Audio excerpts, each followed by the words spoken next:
अस्सलाम वालेकुम फ्रेंड, जैसा कि आप जानते हैं टिकटॉक पाकिस्तान में अनबैन हो चुका है, जो कि बहुत ही अच्छी खुशखबरी है क्योंकि टिकटॉकरों के लिए दोबारा खुशी की लहर दौड़ चुकी है। वो इस वजह से क्योंकि जो टिकटॉकर स्नैक की तरफ गए थे, अब वो दोबारा ही अपने टिकटॉक पर वापस आ रहे हैं, जिसकी वजह से स्नैक को बहुत बड़ा एक धचका लगने वाला है क्योंकि सारे टिकटॉकर वापस जा रहे हैं। और टिकटॉक ने साथ एक बहुत ही अच्छी खुशखबरी दे दी है, वो मैं आपको बताता हूँ। जैसे कि स्नैक आपको पैसे दे रहे थे कुछ थोड़े बहुत, इसी तरह टिकटॉक ने भी अपना मोनेटाइजेशन ओपन कर दिया। यानी कि जैसे आप यूट्यूब पे अपना 1000 सब्सक्राइबर और 4000 घंटा स्ट्रीम करके अपना चैनल मोनेटाइज करवा सकते थे, तो इसी तरीके से आप अब अपनी टिकटॉक भी मोनेटाइज करवा सकते हैं।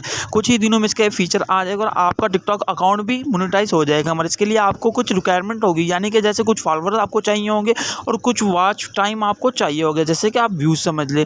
तो बहुत ही अच्छी खुशखबरी है, आप अभी से मेहनत करना शुरू कर दें टिकटॉक पे, ताकि जब भी ये मोनेटाइजेशन वाला काम शुरू हो तो आपका चैनल आसानी से, आपके टिकटॉक अकाउंट जो है वो आसानी से आपका मोनेटाइज हो जाए।